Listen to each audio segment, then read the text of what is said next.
Buenas noches. Como todos los domingos, hasta última hora de la semana, estamos gracias a la invitación de Bancheque, aquí en Off the Record, en UCB Televisión, para conversar con nuestro invitado. Aunque en esta ocasión los invitados somos nosotros. Vamos a conversar con alguien que nació en 1917, pero tiene 20 años en el corazón. De nuestro invitado se dice que no solo es poeta, sino que vive poéticamente. Universidades norteamericanas, europeas, en España, Italia, Alemania, México, lo han conocido como profesor titular y visitante. Es alguien que escribe por escribir, como un gozo. En su vida ha conocido el intraexilio, ya nos contará de qué se trata, el exilio forzado, y también esta experiencia de ser profesor, visitante, poeta universal. Él ha vivido en China, en Cuba, en Estados Unidos, viene llegando hace muy poco de España, pero tiene su casa en Chillán, una casa con una cama china con espejos, de la cual también le vamos a preguntar. Alguna vez aconsejó a sus colegas poetas que para inspirarse siguieran el consejo de dejar caer el chorro de la ducha fría en el casco de la cabeza y ponerse rápidamente a escribir. Ha definido su poesía como erótica, tanática y terrena. Se le reconoce como irónico y riguroso. Hace 4 años se le vinieron encima los premios.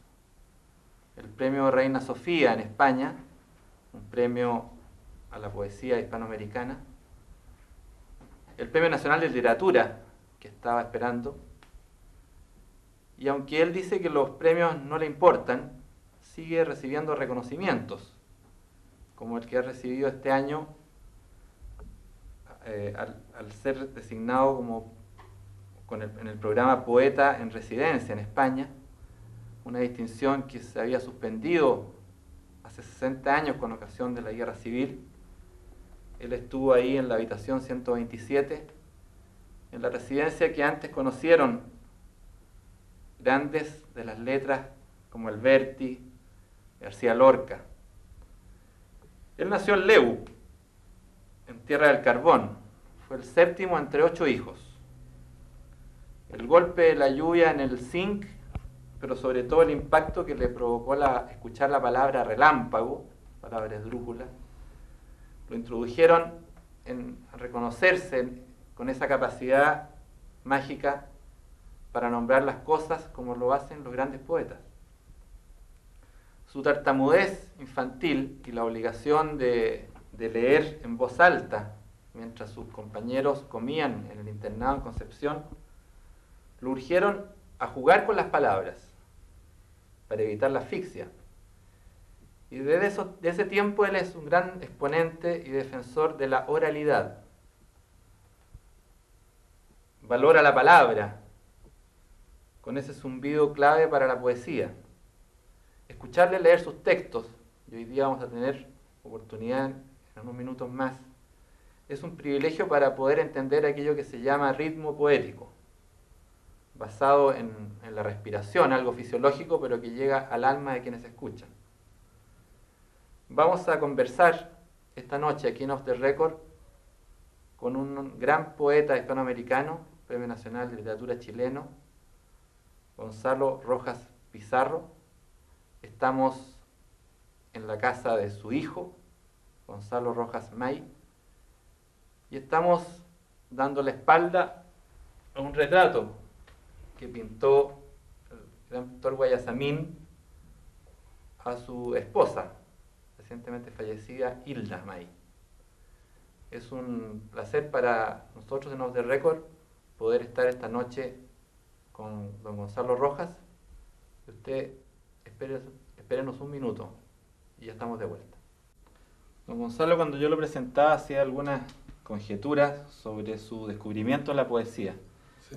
¿Cómo recuerda usted el descubrimiento Bueno, tú lo dijiste con tanta vivacidad, con tanta gracia, eficacia expresiva. De veras, cuando yo era un chiquitín y no tanto, descubrí que se podía relevar, cambiar, sustituir una palabra por otra, por esa dificultad que yo tenía para respirar, que debe haber sido sin duda una neurosis de niño, porque los niños también son neuróticos y maniáticos, ¿no? Infinitos. Entonces, yo tenía dificultad para que me sonaran bien los fonemas duros, por ejemplo, la P, la T, la K, etc. Y con eso quedaba incapacitado para pronunciar, porque reiteraba, como le pasa a todos los tartamudos de este mundo, reiteraba una y otra vez y mis compañeritos del liceo, del colegio, se reían a carcajadas y nos hacían leer a nosotros en alta voz. En ese tiempo no había televisión, ni había radio, ni había nada. Y mientras se comía, se cenaba en ese refectorio, se decía en ese tiempo, en ese colegio donde había alemanes muy singulares como jefes, había que leer. Nosotros, los mismos chicos, teníamos que pararnos y leer trozos de novelas, novelas de Verne, novelas de Salgari. No, Salgari era muy malo. De Verne, sí, me acuerdo, y de algunos buenos narradores. Y a mí, sabiéndome con este déficit, la pronunciación, me paraban encima y claro, la carcajada era apreciable, ¿no? Entonces ahí descubrí yo el juego de que se podía cambiar una palabra por otra y se podía crear un espacio imaginario. Pienso que de ahí data la cosa. Y la palabra relámpago, Ah, que esa es después más, lo acompañaba, que después hay incluso un libro esa es suyo más que tiene. bonita. Bueno, para empezar, y sin que seamos doctos, a mí me aburre profundamente el docto, pero hay que acordarse que Heráclito, que algo sabía, Heráclito de Éfeso, siglo VI, V antes de Jesús, dice que el relámpago gobierna el mundo, gobierna la totalidad del mundo, lo dice en uno de sus preciosísimos fragmentos, ¿no? Bueno, yo estaba ahí en la casa de palo y de zinc, en Leú, una casa con una ventolera pavorosa porque era un día de muchísima lluvia, y un temporal desatado y éramos todos los niños, estábamos metidos adentro, jugando por supuesto, distraídos, felices, pero el zumbadero era enorme y en medio de truenos, relámpagos y de todo, uno de mis compañeros, de mis hermanitos dijo relámpago y a mí me maravilló la palabra más que el estruendo de la lluvia o del viento y me quedé solo con mi alma pensando que relámpago y me quedé pensando, me acuerdo y lo dije, lo reiteré en medio de la lluvia y de la tormenta y ahí descubrí yo el prodigio de la palabra como criatura viva ella misma, como cosa. Porque los poetas trabajamos con las palabras como si fueran cosas, ¿no? Ellas respiran, viven, están frescas, están lozanas, y no hay que ser ningún Sartre para escribir sobre la palabra, qué sé yo, todos los poetas han hablado de eso, ¿no? Ahora, a propósito de su origen y su niñez, usted fue más bien, tuvo una niñez y una adolescencia más bien espartana. Sí, sí, ¿Qué sensación, qué le enseñó eso de vivir con los bolsillos un poco vacíos siempre? No, mire, nosotros éramos pobres, pues el padre muere muy temprano, sobre los 40 o menos años, ¿no? Es un minero letrado, sí, un minero que sabía su francés, cosa muy rara. ¿Saben por qué? Porque mi abuelo era un profesor primario, tengo el honor de ser hijo de un profesor primario, no nieto de él. Y entonces ese Rojas, que era enlazado de parentesco, y no lo digo con ningún, qué sé yo, altanería, enlazado en parentesco con la gran paisana llamada Mistral, porque él también es del Valle de Elqui, y doña Petrolina Alcayaga Rojas era prima de mi abuelo, ¿no? Entonces, de ahí que este hombre tuviera un grado de conocimiento mayor, mi abuelo, y le enseñó a mi padre el francés, por ejemplo, y mi padre, sin embargo, estudió un poquito en un colegio para trabajar en las minas, y se enganchó al empezar el siglo, y el año 5 llegó al sur de Chile, ¿no? Junto con otros jovencitos, ¿no? Y se metieron allí, ellos que venían de un valle tan paradisíaco como era la zona de Ovalle, Elqui, para adentro, ¿no? Se metieron a las minas del carbón, en serio. Entonces, este hombre vivió allí, por ahí se hizo la familia, mi madre también era ovallina. Era un juego de reencuentros, en un tiempo en el que el capitalismo nacional, estoy hablando del capitalismo nacional, no internacional, funcionaba bellamente en Chile, porque los barcos corrían, no más de 2 o 3, entre el puerto de Coquimbo y el puerto de Leu, acarreando o el carboncillo necesario para las minas de Tamaya, minas del cobre, u otros objetos y cosas, ¿no? En ese mundo me crié, en esa levadura germinal, ¿no? Ahora, Gonzalo, la crítica hoy día lo trata bien, incluso lo regalonea. Sí, pero cuando usted empezó no fue así. No, era bonito, eso era precioso, porque Alone dijo ese domingo, me acuerdo cuando él ponía, como un Pontifex Maximus, ponía sus notas en el Mercurio, dijo, al paso que van, las letras nacionales no prometen nada bueno. Mira, eso me hizo un bien, Fernando, tan considerable, porque me puso a la intemperie, ¿no? Aprendí de golpe, de sopetón, y con un poco de ira, por supuesto. Aprendí de golpe que era bueno que a uno lo desestimaran y que el éxito no tenía ni una importancia. Y como tenía tal seguridad, porque esto sí que lo digo y me atrevo a decirlo, fui un animal que nací con certidumbre de algo, yo no sabía de qué. Porque la verdad es que si uno no sabe de qué escribe, porque hay que partir de esa idea, de qué escribe uno no sabe de lo que escribe, ¿no? Pero, en cambio, yo tenía una especie de rara certidumbre de que llegaría algún momento en que tendría que decir alguna cosa. Y esa certidumbre me acompañaba, esa autoconfianza, hay que decir mejor, esa autoconfianza me acompañaba siempre. Entonces, no sé si me desvié de tu pregunta. No, de la crítica. Y aprovechemos eso de la relación con esos poetas. Porque la generación suya, Sí. que se llama la del 38, estaba bajo el influjo de lo que estaba haciendo en ese tiempo la Mistral, Huidobro, sí, el claro. Roca. ¿Cómo fue su relación con la Mistral, con Huidobro? Claro, ellos eran los volcanes, ¿no es cierto? Eran las figuras mayores, y habían surgido, a contar del año 15, 14, 15, por ahí, el Roca, que a mí me interesó tan profundamente. Cuando leí Heroísmo sin Alegría, el año 27, yo era un niño, imagínate, y no sé cómo llegó a mis manos ese librito y me maravilló oír una frase como esta o leer una frase como esta.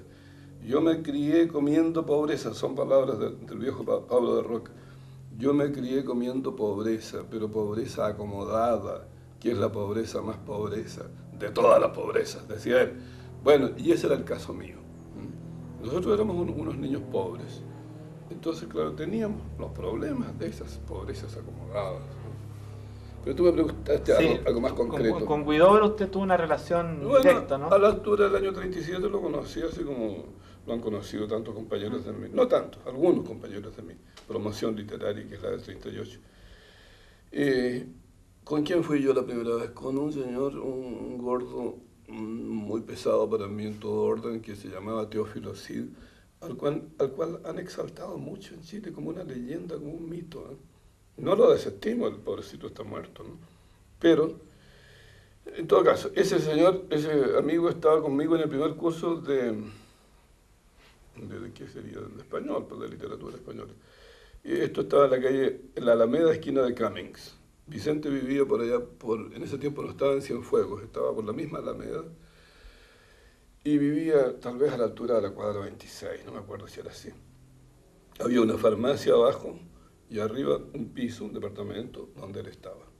Allí concurríamos, a Vilo y Villo, tuve la opción de dialogar y hasta de discutir con el maestro, porque él nos enseñó a nosotros, no solamente sembró la libertad en la cabeza de cada uno de nosotros, sino que nos enseñó una especie de desinhibición preciosa, ¿no? Él era un transgresor, un pije transgresor, una notable figura capaz de influir en uno, no con maestrazgo inútil, él no se sentía maestro de nadie, pero te decía con tanta libertad del mundo, sembraba tanta confianza en uno, ¿no? Que, claro, lo estimulaba a hacer en profundidad. Si yo comparo con otros poetas que vi en mis mocedades, ¿no? Ese es el que influyó más en mí, sin duda. Y no lo vi mucho, yo no entré en el círculo, en la cohorte, en el asedio, ¿no? En la capillista, esa, muy aburrida por lo demás del señor Huidobro, ¿no? Yo me marché luego, me fui para las cordilleras, salí de Usted ahí se cansó, porque usted lo han asociado a este grupo Mandrágora, ¿a usted no le gusta eso? La Mandrágora es una farsa, no, seamos serios, como decía Huidobro, esa es una frase de él, muy reiterada siempre, seamos serios. La mandrágora es un movimentito que surge en Talca cuando los niños Teófilo Asiden, Enrique Gómez Correa y Braulio Arenas están en el liceo de Talca todavía. Entonces ellos vieron que la palabra Alraune en alemán se traduce como mandrágora, ¿no? Y es bonito el mito de la mandrágora, esa,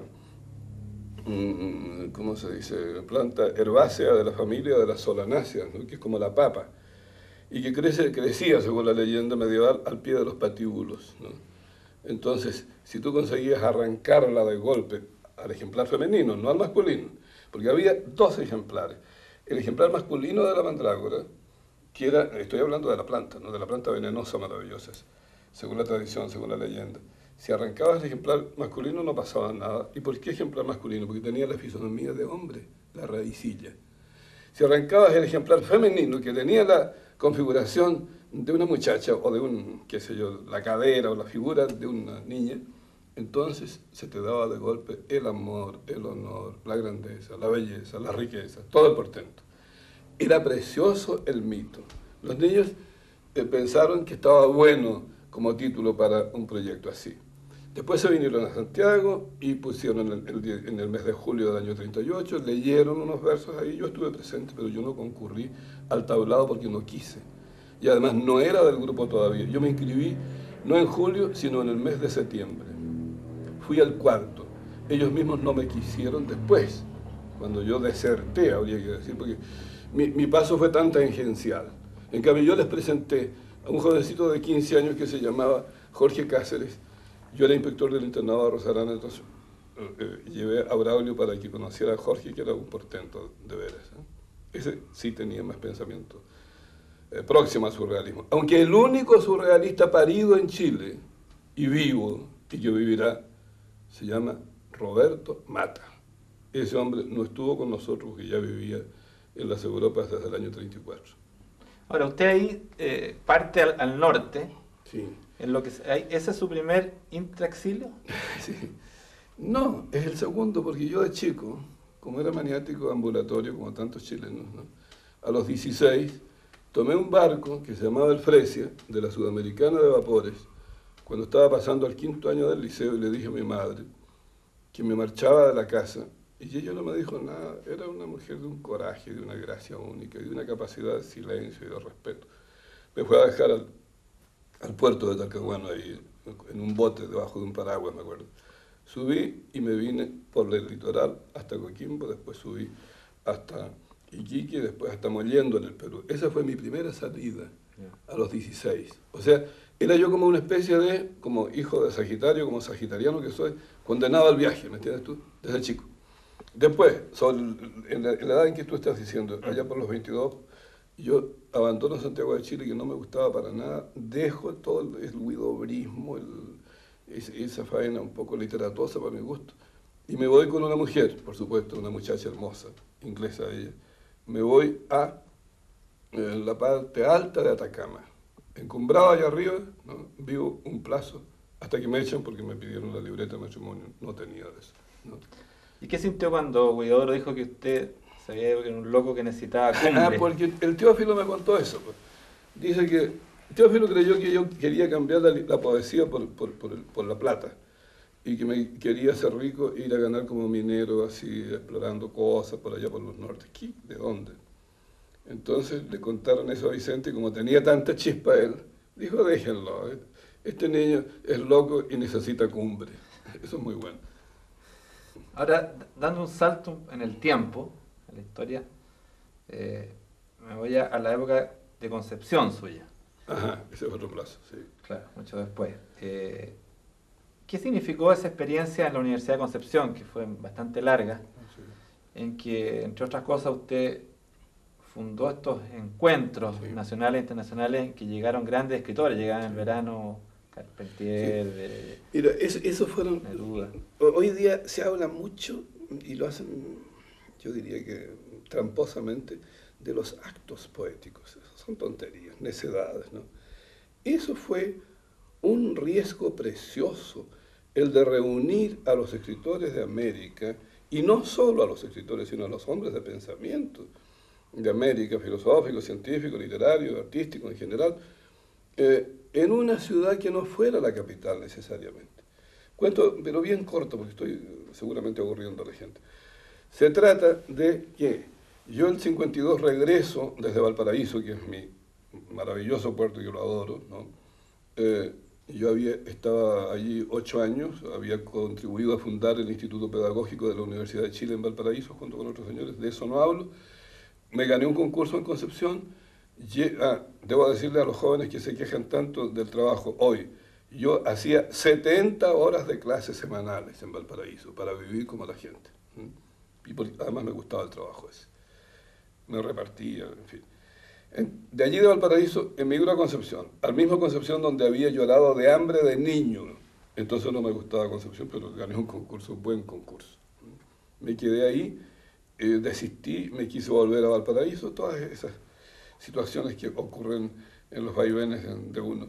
Y finalmente me quedo en Concepción, pero con un proyecto de hacer una gran mudanza dentro de la universidad, obseso como soy. Total, el año 55 se me ocurrió la idea esta de juntar escritores del mundo y empecé por una junta de los escritores chilenos, a los cuales los llevé desde aquí. Un señor que era ministro de Educación en esa época, ¿cómo se llamaba? Era aviador también, un capitán del aire, ¿cómo se llama también?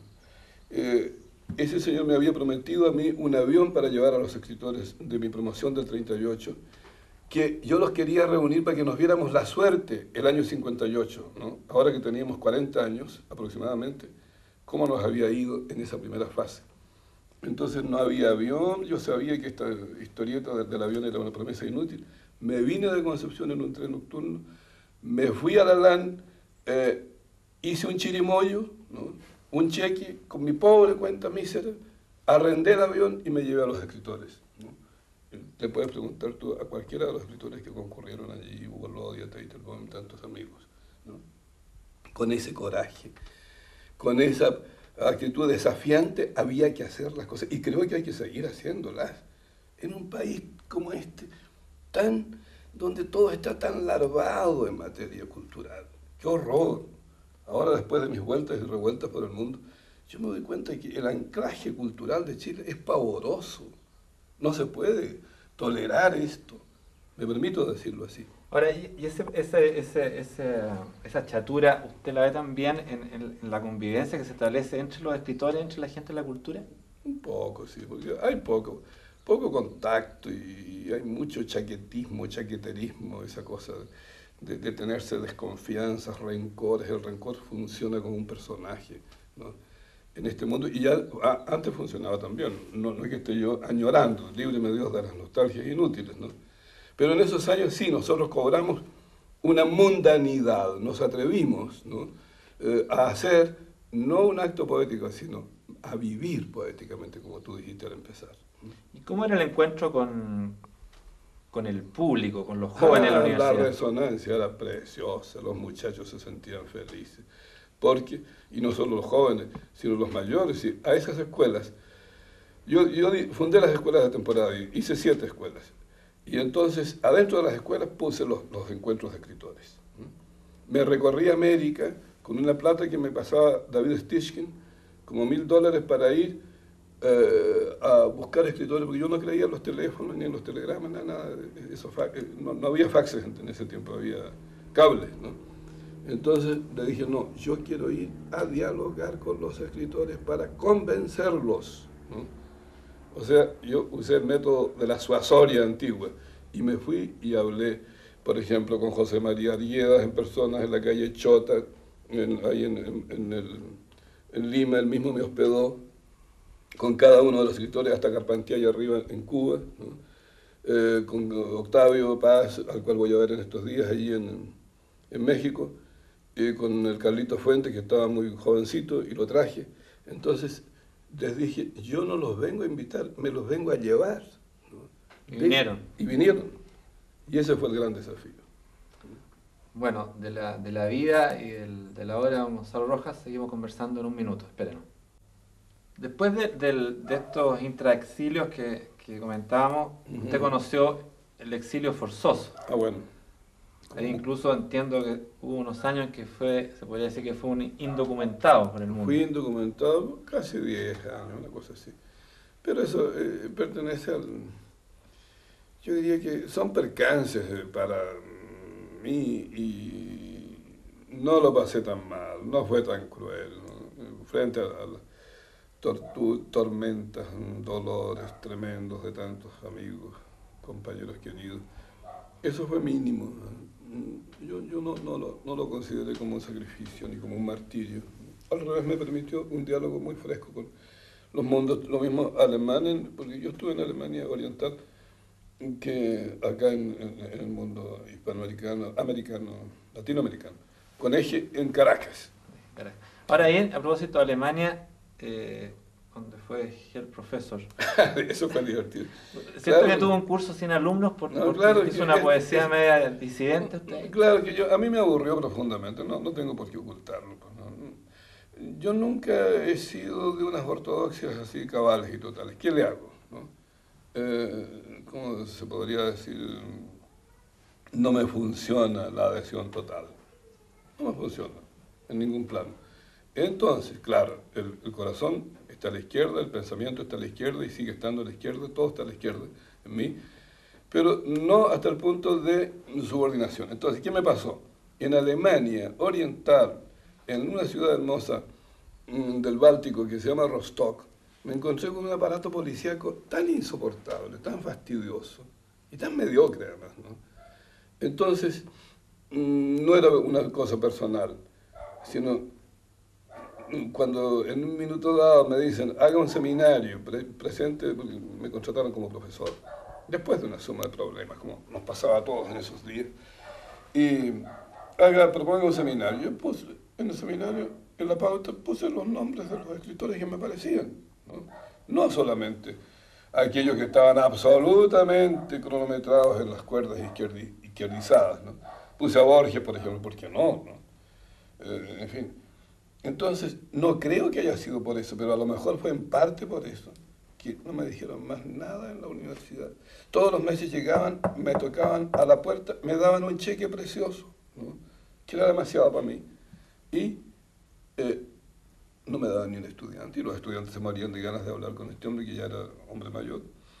Los jóvenes profesores del país también querían, y nada, y yo no podía hacer nada, entonces, bueno, me estaba convirtiendo en un mendigo elegante. Era una cosa muy odiosa, por lo menos para mi alma era insoportable. Y claro, frente a eso, uno protesta y se enoja. Yo escribí un poema chiquito que se llama Domicilio en el Báltico, ¿no? Y se enojaron un poco, pero yo quería salir de aquello.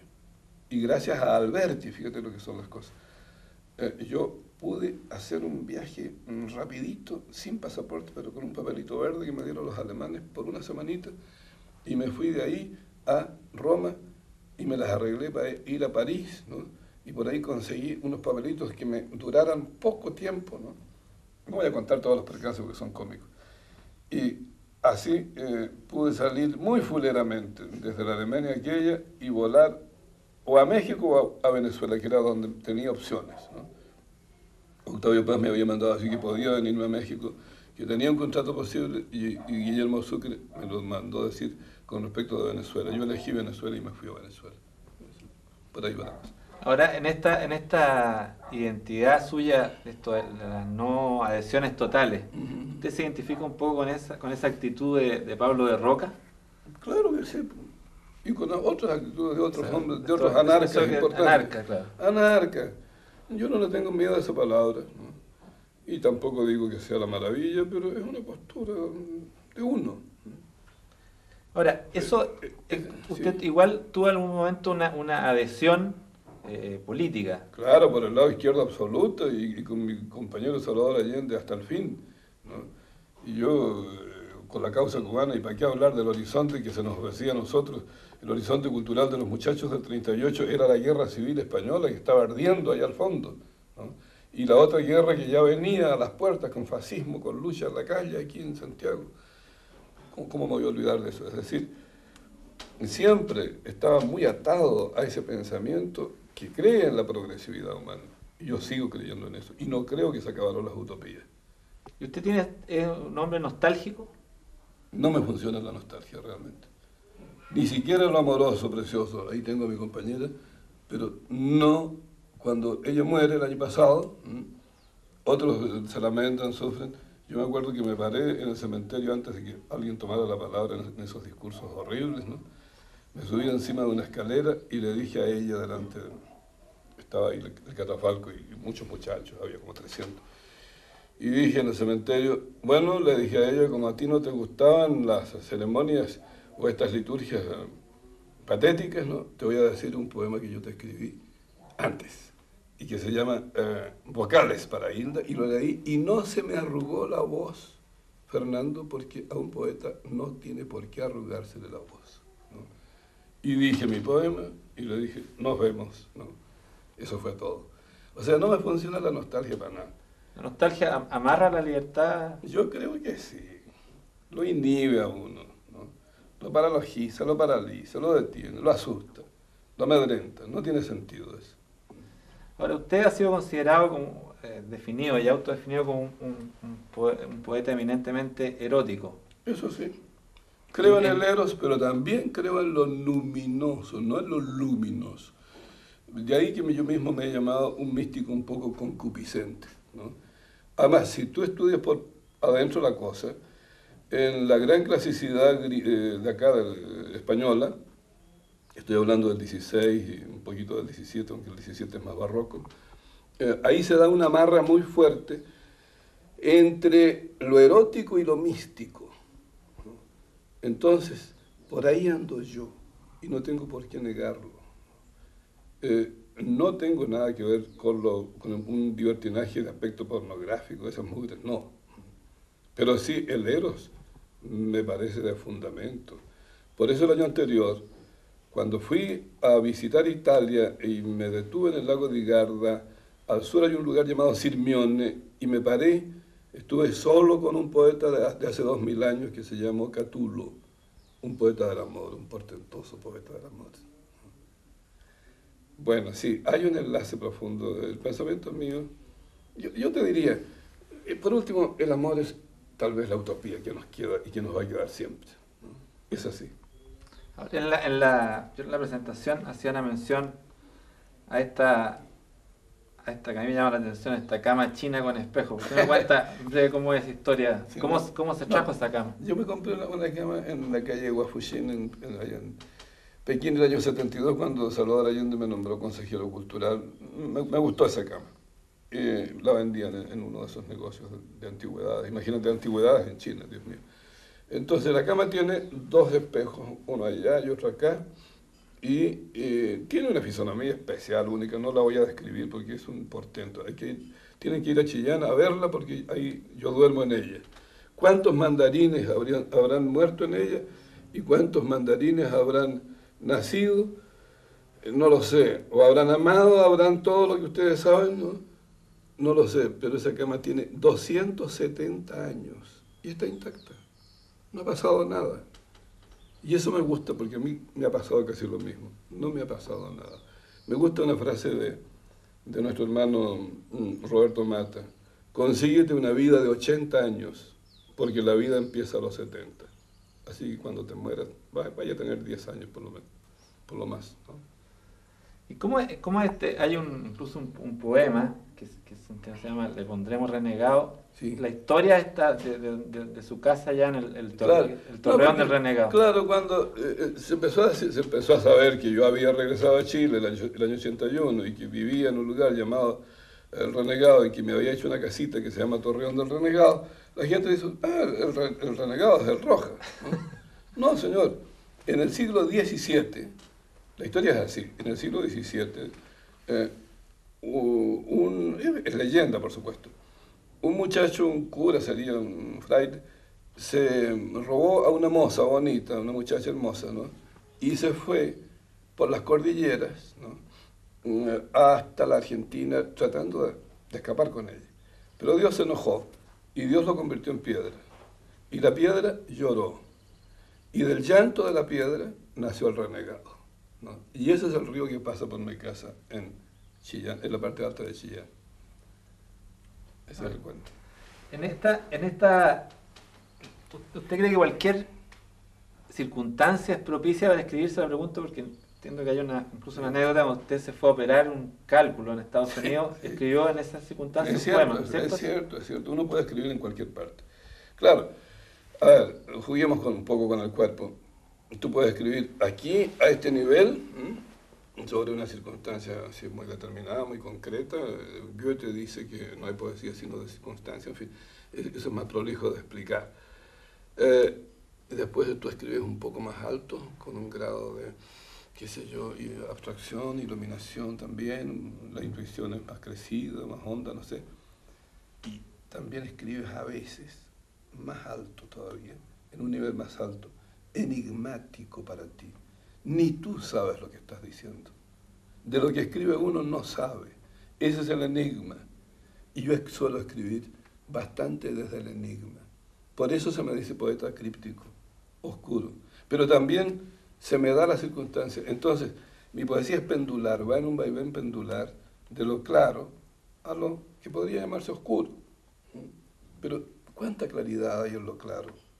¿Y cuánta oscuridad hay en lo oscuro? Uno no sabe eso. Y en ese péndulo, ¿cómo juega el tema de la muerte? El tánatos está ahí, ¿no? Y no hay que tenerle miedo. Ella anda con uno, va con uno, respira con uno. La mañana de hoy fui a dejar unas flores. Yo nunca voy a los cementerios, tenía que dejar unas flores por ahí, encima de una tumba. Y no le tengo para nada reserva a eso. Eso es parte del baile, ya se sabe, ¿no? Usted hablaba así de lo que está sucediendo, de cómo veía una mirada un poco pesimista que podemos compartir sobre lo que sucede con nuestra vida cultural. Sí, eso me fastidia porque... Ahora, ahí hay un aspecto que yo le quería preguntar. Yéndonos al mundo de los poetas jóvenes. Los escritores jóvenes, los poetas jóvenes. Entiendo que usted en algún minuto se refirió a que había demasiada invasión de lo light, había una escasez tremenda del lenguaje. Sí, eso sí. Yo creo que el déficit, Fernando, está allí. No es que nuestros niños, nuestros jóvenes, nuestros muchachos no tengan imaginación, la tienen, la lucen, tienen gracia, tienen el prodigio de la invención, algunos de ellos. Pero como son perezosos, infinitos, no leen, no transleen, no entran en la profundidad y en la gracia de la gran clasicidad áurea. No se leyeron nunca ni a los griegos ni a los romanos, ¿para qué? No te leen filosofía, no te leen nada. Entonces, claro, y ni siquiera los clásicos de la modernidad no se leen, ni siquiera a los grandes escritores de este siglo, ¿no? A mí me horripila eso. Y no solo Chile, si eso me pasó en España el otro día. Yo estoy ahora como poeta en residencia en Madrid, y eso es para la risa. Yo doy un seminario allí. En el seminario hablé de Breton, a propósito de que André Breton, a quien conocí también en París el año 1953, está cumpliendo sus 100 años, ¿no? Hay un centenario, el centenario del nacimiento de Breton. ¿Me creerán que los jóvenes españoles, igualitos que los jóvenes de Chile, no han leído los manifiestos de Breton? Entonces, no es cosa de Chile, tampoco vamos a exagerar la nota, ¿no?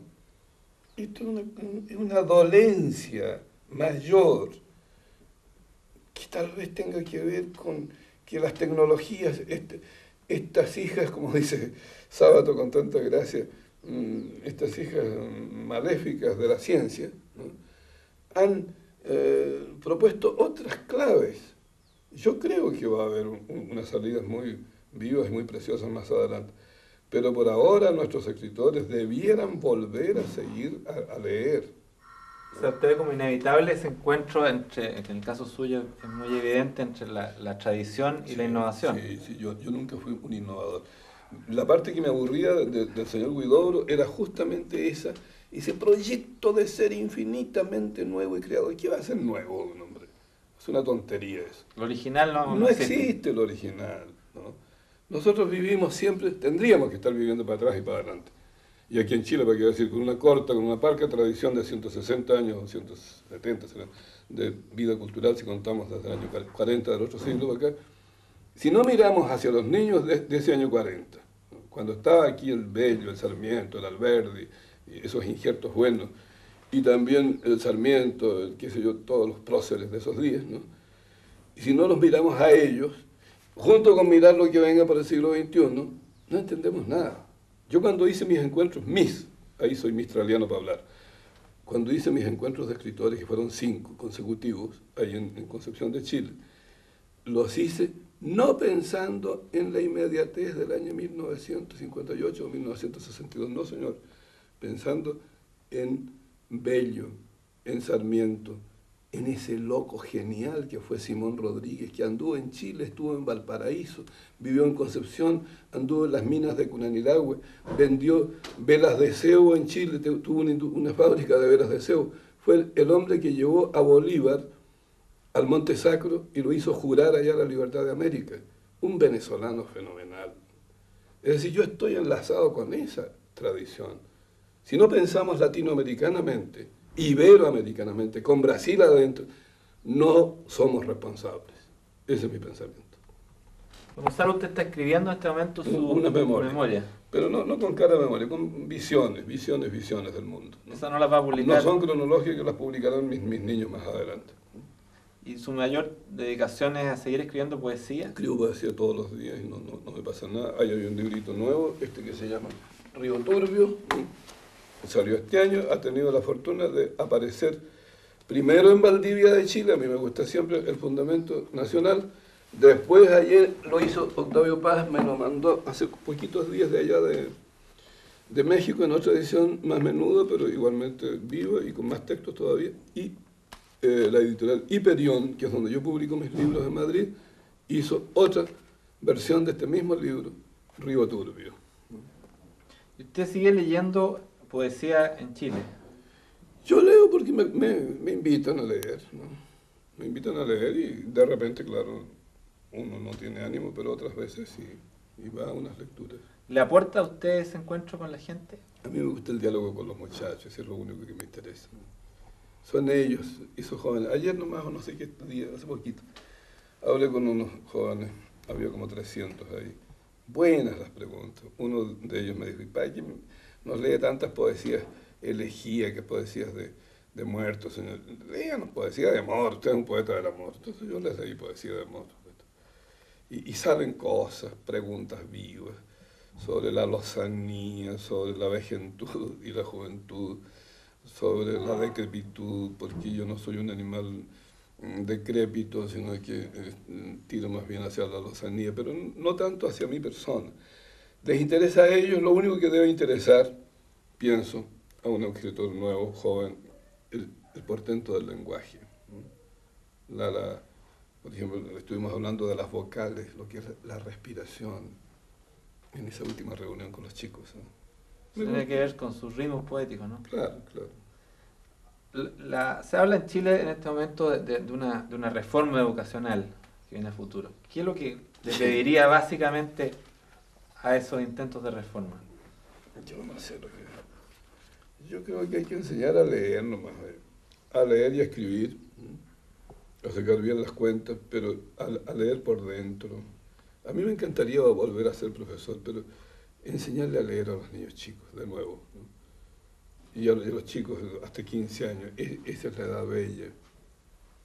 Y creo que los escritores nos debieran amarrar de una pata y decirnos ya a trabajar. De nuevo, empiecen, de nuevo, trabajen, métanse con el mundo que viene, desde las criaturas, desde los jóvenes. Es muy difícil eso de en qué consiste una reforma educacional. Claro, tengo puntos de vista, pero me detengo en aquello parco. Leer y escribir, no correctamente, conforme al buen uso, como decía don Andrés Bello, ¿no? No, sino que escribir y leer y escribir como hacían los viejos romanos, Quintilianus, allá al fondo, Marcus Fabius. Qué bueno. De la escritura y la lectura seguimos conversando en un minuto con Gonzalo Rojas. Ahí pasó Joaquín, mi nieto de 3 años. A ver, don Gonzalo, de este último libro, Río Turbio, lea, porque quiero que la gente lo escuche. Bueno. Usted lee sus poemas. Ya, yo voy a mirar algún texto de aquí sin predilecciones mayores, un poco al azar, así jugando, a ver, es que hay unos poemas muy extensos y otros más breves, ¿no? Este que de Jim, que de Shot, este te lo voy a leer. Yeah. Es gracioso, es divertido, pienso, no sé. Lo escribí una vez mientras mi mujer estaba haciendo la comida y yo me había comprado la edición, no sé, la enciclopedia británica, y estábamos en Estados Unidos. Y abrí en la página, no sé, en una página determinada y salió la palabra Fenicia. Entonces me encontré con el artículo sobre Fenicia, lo empecé a leer y encontré esta palabra, Kedeshim Kedeshot, que me gustó por la oreja, Kedeshim Kedeshot. Y miré lo que significaba, y en fenicio quería decir cortesana del templo. Entonces, como yo soy bastante animal erótico, dije que bueno, ahí me construí un poema mientras ella estaba cociendo las papas y al lado, yo en una mesita pobre en Estados Unidos me puse a escribir esto que dice así, Kedeshim Kedeshot. Mala suerte acostarse con fenicias. Yo me acosté con una en Cádiz, bellísima, y no supe de mi horóscopo hasta mucho después, cuando el Mediterráneo me empezó a exigir más y más oleaje. Remando hacia atrás, llegué casi exhausto a la 12ª centuria. Todo era blanco, las aves, el océano, el amanecer era blanco. Pertenezco al templo, me dijo. Soy templo. No hay puta, pensé, que no diga palabras del tamaño de esa complacencia. $50 por ir al otro mundo, le contesté riendo, o nada. 50 o nada. Lloró convulsa contra el espejo. Pintó encima, con rouge y lágrimas, un pez. Pez, acuérdate del pez, dijo, alumbrándome con sus grandes ojos líquidos de turquesa. Y ahí mismo empezó a bailar en la alfombra el rito completo. Primero puso en el aire un disco de Babilonia y le dio cuerda al catre. Apagó las velas. El catre, sin duda, era un gramófono milenario por el esplendor de la música. Palomas. De repente aparecieron palomas. Todo eso, por cierto, en la desnudez más desnuda, con su pelo rojizo y esos zapatos verdes altos que la esculpían marmórea y sacra, como cuando la rifaron en Tiro, entre las otras lobas del puerto, o en Cartago, donde fue bailarina con derecho a sábana a los 15, todo eso. Pero ahora hay, hablando en prosa, se entenderá que tanto espectáculo angélico hizo de golpe crisis en mi espinazo, y lascivo y seminal la violé en su éxtasis, como si eso no fuera un templo sino un prostíbulo. La besé áspero, la lastimé, y ella igual me besó en un exceso de pétalos. Nos manchamos gozosos, ardimos a grandes llamaradas, Cádiz adentro en la noche ronca, en un aceite de hombre y de mujer que no está escrito en alfabeto púnico alguno, si la imaginación de la imaginación me alcanza. Kedeshim, Kedeshot, personaja, teóloga loca, bronce, aullido de bronce. Ni Agustín de Hipona, que también fue liviano y pecador en África, hubiera hurtado por una noche el cuerpo a la diáfana Fenicia. Yo, pecador, me confieso a Dios. Como tú ves, ahí hay un cruce de vientos, como lo dije antes, de lo místico en algún sentido, o de lo enigmático místico, y de lo descarado. Así es. Y de ahí sale un pensamiento poético. ¿Por qué no? Ese es un poema de amor para mí. Pero en ningún caso hay una lascivia liviana mediocre. Esto está transido de pensamiento mayor. Y por eso aparece la figura grande, no solo de la hermosa aquella que yo me inventé, sino de Agustín de Hipona, ese tesoro de personaje, ¿no?, que hizo la cruza entre el pensamiento platónico y el cristianismo, y que fue un maravilloso pecador en Sudáfrica, en su lugar en Hipona, que quedaba cerca de Cartago. Bueno, ha sido para nosotros muy grato haber estado conversando con don Gonzalo Rojas esta noche aquí en Off the Record. Tenemos que decir que además invadimos la casa de su hijo en un momento muy histórico, porque su nieto cumplía hoy día 3 años. Pero todos estamos cumpliendo 3 años siempre, ¿eh? 3 años. Esa es la idea. Bueno, y con este hombre con un corazón de adolescente, terminamos la conversación esta noche. Le agradecemos mucho, Gonzalo. Yo les agradezco a ustedes mucho, mucho. Y a ustedes los esperamos el próximo domingo, a esta misma hora, aquí en Off the Record, en UCD Televisión. Gracias a la invitación de Iván Cheque. Muy buenas noches.